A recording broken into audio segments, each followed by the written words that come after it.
Vamos iniciar aqui nossa live de hoje. Abracei meu amigo Zé Raimundo Menezes de Andrade, grande advogado, liderança aí da Pajuçara, sempre aqui com a gente, meu amigo e irmão. E hoje é o dia 7. Vamos marcar, rapaz, uma galinhazinha cabidela aí. Vamos fazer uma festa. E hoje é o dia 7 de setembro.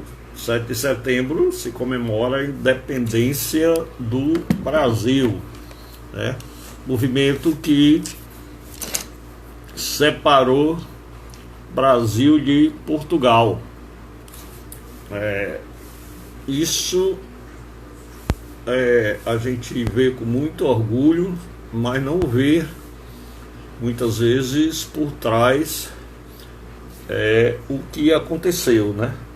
Nós sabemos que quando a corte portuguesa veio para o Brasil, ela teve que criar condições para ficar aqui no país, né?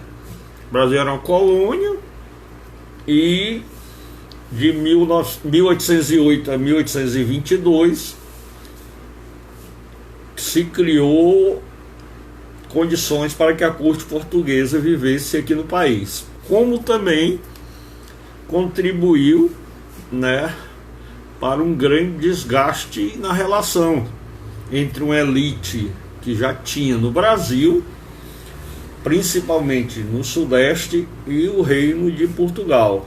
Então isso foi um dos problemas que trouxe para que o Brasil se separasse de Portugal. Nós sabemos que eles vieram para cá fugindo, né? Os portugueses estavam fugindo de Napoleão. Napoleão tinha decretado um bloqueio continental e os portugueses disseram: rapaz, nós não vamos ficar esperando aqui, feito besta, vamos botar tudo aí nos navios e vamos embora para uma colônia que a gente tem ali, onde a gente manda e pode se esconder lá. Chegando aqui, eles viram que tinham que criar condições objetivas para poder ficarem aqui. E uma delas foi a abertura dos portos do Brasil, isso em 1808. Isso acabou com o monopólio, né, comercial que existia durante o período. E foi criando condições, é igual um filho, né? Quando o filho ele sai para trabalhar, arranja o primeiro emprego, começa a ter o seu dinheiro, né? Começa a criar oportunidades econômicas. E essas oportunidades econômicas que foram criadas no Brasil começaram a favorecer os comerciantes, principalmente aqueles comerciantes instalados na cidade do Rio de Janeiro, que era a capital do país. E como você diz, vai ficando taludo, né? O Brasil vai ficando, criando músculo, vai ficando forte. Como? Sendo alimentado pela construção de universidades, teatros, bibliotecas, criando uma elite de artistas e intelectuais estrangeiros que vieram para o Brasil para dirigir e conduzir esse processo. Isso aí levou o quê? Levou uma troca de conhecimentos, melhorando e muito o nível aqui no país, né? E levou o Brasil a ter um período de razoável estabilidade, né?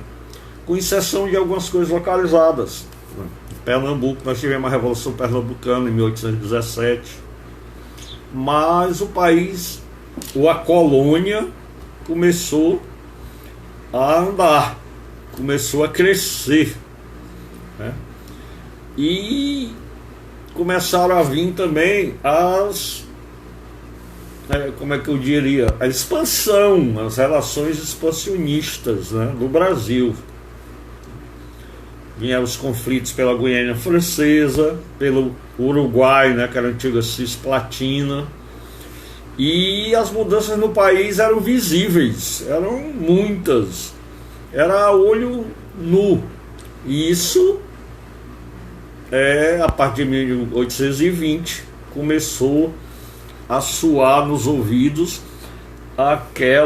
aquele ventinho, né, aquele sussurro da separação dos movimentos separatistas. E sentindo isso, houve uma mudança de status do Brasil, né? O Brasil foi elevado à condição de reino de Portugal, Brasil e Algarves, né? Uma forma de tentar engabelar a galera, mas não teve jeito, né?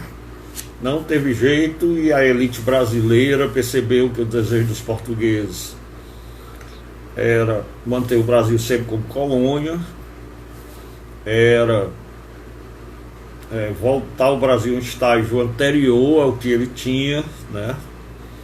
As cortes portuguesas foram tomando medidas impopulares para o Brasil, e as relações, como aquele casamento que não dá certo, as relações foram ficando ruins, e o Brasil foi preparando o terreno para a sua independência, né?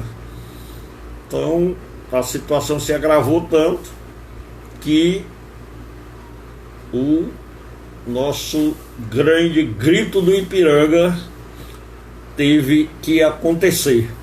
Mesmo com o grito do Ipiranga, o Brasil ainda teve muito problema. As províncias do Pará, Maranhão, Bahia e Cisplatina ficaram fiéis a Portugal, né? Tem sempre aquele cara que defende primeiro seus interesses e não da sua terra. E eles acreditavam que os interesses deles eram mais atendidos com a corte portuguesa do que com a elite brasileira. Mas com a independência do Brasil, né, o Brasil se tornou soberano, entre aspas, e organizou-se uma monarquia, né? E para começar, o Brasil já começou como único. O Brasil era a única monarquia numa América do Sul de repúblicas. E Dom Pedro foi coroado imperador, como Pedro I, em 1º de dezembro de 1822. E a nossa independência foi bem paga, com 2 milhões de libras como indenização, ou seja, nós tivemos uma independência comprada. Isso aí é um pequeno resumo de como funcionou o nosso processo de independência. Mas a pergunta que nós temos que fazer é se hoje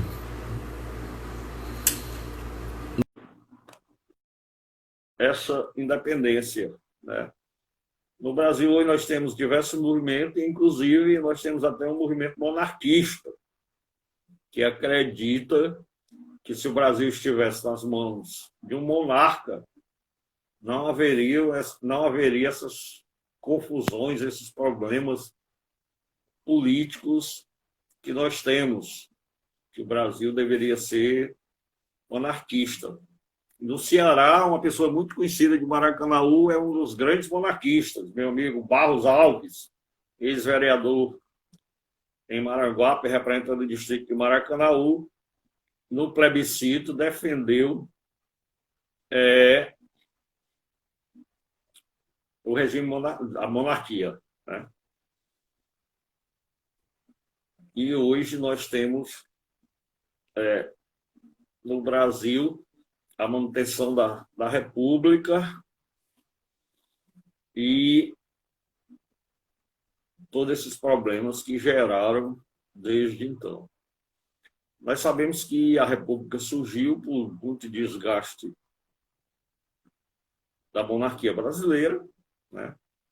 Já muito desgastada, as elites não eram atendidas, havia o interesse dos donos de terra, o acordo entre Minas e São Paulo e todas essas questões que levaram com que fosse defragada a República do Brasil. E de lá até hoje a gente vem aí sofrendo com a República Velha, República Nova.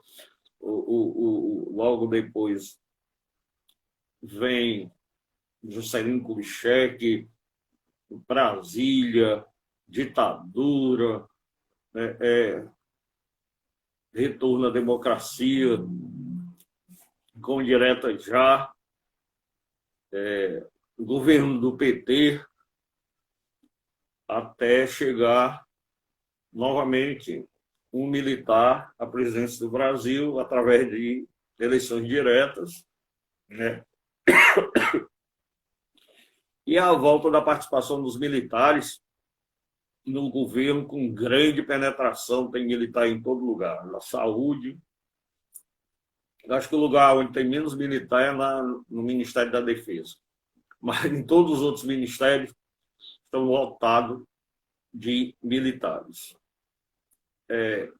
Eu acredito, eu vejo que a nossa cidadania, nosso nacionalismo é muito pequeno. Nós não aprendemos a amar as tradições do nosso país, nós não aprendemos a amar a história do nosso país. Você vê que a gente faz um filme sobre a independência, aí Dom Pedro é um bêbado, irresponsável, raparigueiro, mulherengo. Então, nós não aprendemos a respeitar nossas figuras históricas, nós não exaltamos a imagem dos nossos líderes. O brasileiro tem dificuldade de valorizar lideranças, de valorizar a história.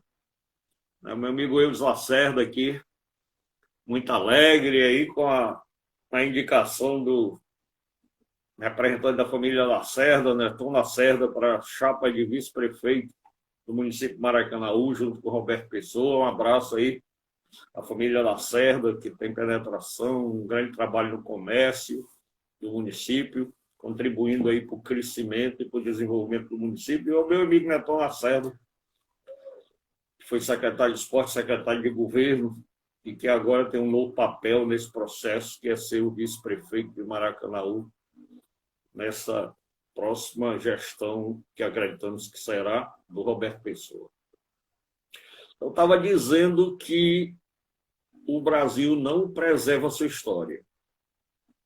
O Brasil não tem uma tradição de nacionalismo, como tem em alguns outros países, em algumas outras culturas.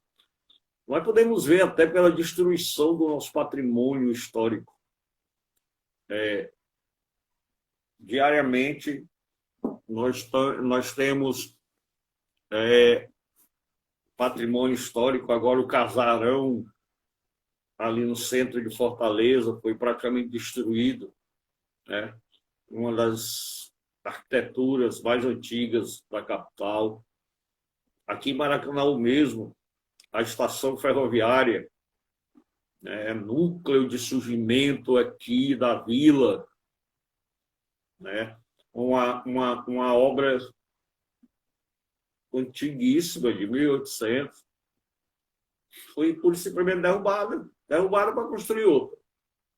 E acabou. Para onde vai a história? Né? A rua Manuel Pereira, as casas antigas lá, os casarões que existiam, todas as quedas derrubadas, né? Todos, alguns, está só a parede da frente, o terreno atrás foi tudo derrubado. Nós não preservamos, o brasileiro não se preocupa em preservar a sua história. E um povo que não preserva a sua história tem poucas possibilidades de ser nacionalista, de amar seu país e sua terra. Porque o que é o seu país? É um pedaço de terra? O que é o seu país? É o ar? É o emprego no órgão público? Não, cara. O teu país é a história. É aquilo que ele representa. Né? E para tu não deixar ele só imaterial, tu tem os bens históricos materiais, como os prédios antigos, como lá em Salvador, é muito bonito. Recife também preserva muita coisa histórica, né? Mas no Ceará a gente tem muita dificuldade. E isso é mais no geral. No Brasil, algumas poucas exceções, como Bahia e Pernambuco, se preocupam. Eu não sei se é pela influência maior de outras culturas, né? Pernambuco passou muito tempo sob a dominação holandesa, e isso levou a com que Pernambuco preservasse muito a sua história. Mas nós brasileiros temos um desapego grande à nossa história e achamos até ridículo o nacionalismo, né? Muitas vezes, uma pessoa que canta o hino nacional, que conhece de cor, que bota o nome do filho de um vulto histórico, é ridicularizada, porque o brasileiro não valoriza isso. Isso leva a quê? Leva com que um povo sem história, um povo que não valoriza a sua história, é um povo mais passivo, é um povo mais acessível aos falsos líderes, é um povo mais acessível a ser conduzido por qualquer líder que apareça. Que ele não tem parâmetros para julgar seus líderes, já que ele não valoriza seus líderes históricos. Complicado. Nos Estados Unidos, por exemplo, está passando por um problema sério de falta de liderança. O americano compara muito. O americano, até hoje, não esquece os Kennedys. O americano se apaixonou pelo Obama, pelas suas raízes, pela sua história. E aí veio a estupidez da economia e há um discurso ilusório que levou à eleição do Trump um ser totalmente... eu vou ficar aqui porque ele é um ser humano, afinal de contas, mas o mínimo que eu posso dizer é uma pessoa que não merecia estar lá naquele papel tão importante para o povo americano, para o mundo. Então é preciso que a gente tenha esses conceitos, tenha essa avaliação, né? Faça parâmetros para que a gente saiba escolher bem nossos líderes, para que a gente garanta que o nosso país avance realmente com grandes lideranças, né? Essa é que é a questão. Então, meus amigos, espero que o 7 de setembro tenha servido para alguma reflexão de todos nós, tenhamos parado um segundo para pensarmos como está o nosso país, se ele é realmente independente, o que é ser independente e para que serve essa independência e que benefício nós estamos tendo com a independência do nosso país. Muito obrigado, estaremos aqui amanhã numa live com o estagiário de vereador. Meu amigo Nailton Marques vai estar aqui conversando, candidato a vereador pelo PT e fazendo o maior sucesso nas redes sociais com o seu estagiário de vereador. Então, espero você amanhã aqui, às 6h01, para a gente conversar com Nailton Marques.